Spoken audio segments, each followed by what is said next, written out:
Ժողովուրդ օրաթերթը գրում է Արցախի նախագահի առաջիկա ընտրությունները կարող են կուլմինացիոն լուրջ փոփոխությունների հանգեցնել, չնայած այն հանգամանքին, որ Արցախի քաղաքական թիմը թեկնածուների է առաջադրում եւ փնտրում։ Այնուամենայնիվ, ներկայիս նախագահ Սամվել Շահրամանյանի թիմը չի պատրաստվում զիջել դիրքերը։ Ժողովուրդ օրաթերթի տեղեկությունների համաձայն Արցախի ազգային ժողովի խմբակցությունները առաջիկայում հայտարարությամբ են հանդես գալու։ Նրանք հակված են այն մտքին, որ պետք է այնպես անել Սամվել Շահրամանյանը չզիջի դիրքերը եւ պահպանի իր պաշտոնը։ Արցախի թևը փորձում է այնպես անել, որ Արցախի իշխանության կրած փոփոխությունները չպարակտեն արցախահայությանը։ Մինչդեռ քպականների կողմից ուղղորդվող թևը ջանում է պարակտում մտցնել արցախահայերի մեջ։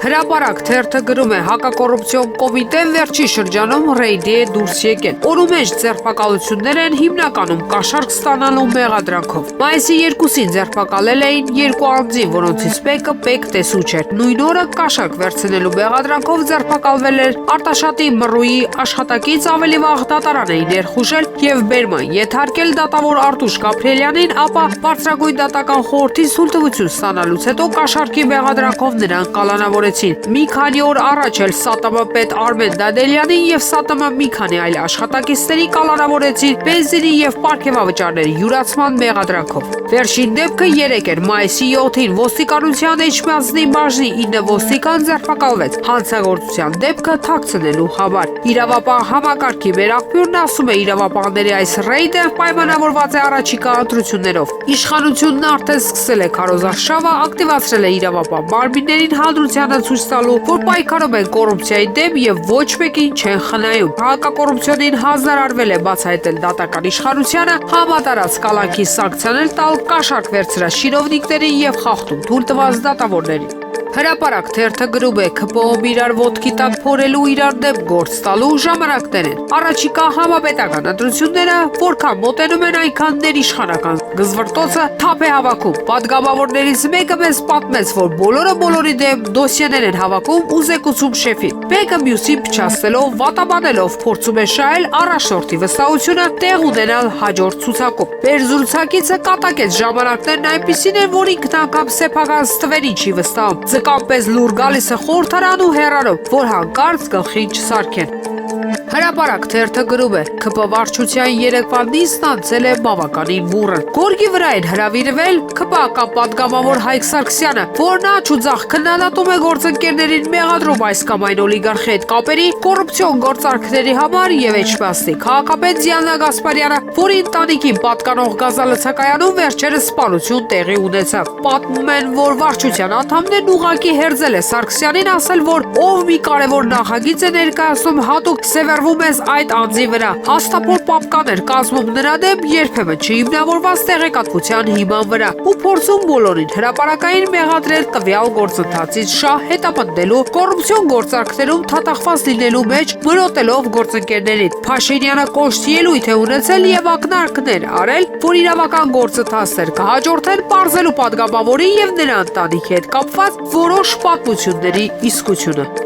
Փաստ օրաթերթը գրում է ուղիղ 7 տարի առաջ այսօր Նիկոլ Փաշինյանը երկրորդ փորձից, ինչպես ընդունված է ասել, փողոցի ճնշման տակ խորհրդարանում ընտրվեց վարչապետ։ Ինչ ունեինք 7 տարի առաջ, երբ Փաշինյանը ստանձնեց Հայաստանի վարչապետի պաշտոնը, եւ հիմա 7 տարի անց ինչ ունենք։ 7 տարի առաջ ունեինք հայկական երկու պետականություն, միջազգայինորեն ճանաչված Հայաստանի Հանրապետությունը եւ միջազգայինորեն ընդունված ձևաչափով բանակցային գործընթացով ճանաչման ձգտող Լեռնային Ղարաբաղի Հանրապետությունը։ Ինչ ունենք 7 տարի անց։ Արցախը գրեթե 2 տարի է ինչ հայաթափված է։ Լիովին գտնվում է ադրբեջանական օկուպացիայի տակ։ Թշնամին ոչնչացնում է Արցախի հայկական պատմամշակութային ժառանգության բազմահազարամյա վկայություններն ու հետքերը։ 7 տարի առաջ միջազգայինորեն ընդունված ԵԱՀԿ Մինսկի խմբի ձևաչափով բանակցության առարկա էր Արցախի հայության ինքնորոշման իրավունքի ճանաչումն ու դրա վրա խարսխված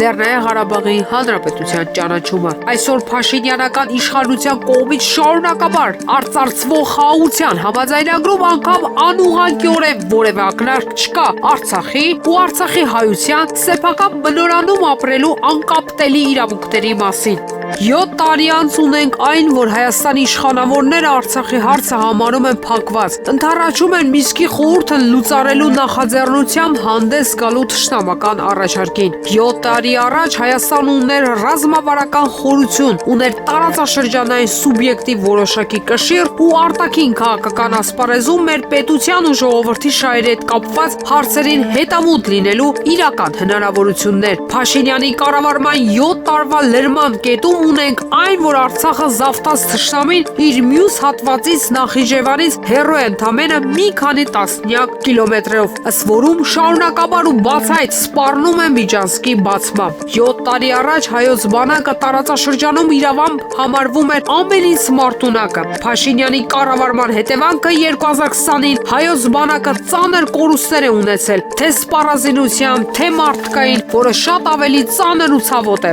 Հազարավոր զինվորներ ու սպաներ Փաշինյանի իշխանությունը զոհեց 44-օրյա պատերազմում։ 7 տարի առաջ Հայաստանի դատական համակարգն առանձնապես անկախ չէր։ 7 տարի անց Հայաստանի դատական համակարգը ամբողջապես դրված է բացառապես Նիկոլ Փաշինյանի մտքերի տակ, կամքի տակ, իսկ բարձրագույն դատական խորհրդի նախագահ հրաժարական է տալիս վարչապետի SMS-ով։ 7 տարի առաջ ունեինք մոտ 6 միլիարդ դոլարի պարտք, հիմա ունենք մոտ 13 միլիարդ դոլարի պարտք։ 7 տարի առաջ լավ վատ, բայց ունեինք հասարակություն, ներազգային որոշակի կոնսենսուս, Հայաստան, Արցախ, Սփյուռք ընդգրկմամբ։ 7 տարի առաջ շատերին հետաքրքրում էր, թե ինչ է լինելու 4, 5, 10 տարի անց։ Հիմա 7 տարի անց շատ-շատերի հիմնական մտահոգության առարկան այն է, թե ինչ է լինելու 1 օր, 2 շաբաթ կամ 3 ամիս անց։ Այն առումով, թե ինչ նոր աղետ են բերելու, ինչ մի նոր հարկ են մտցնելու կամ երկրի որ հատվածն են թշնամուն հանձնելու իշխանությունները։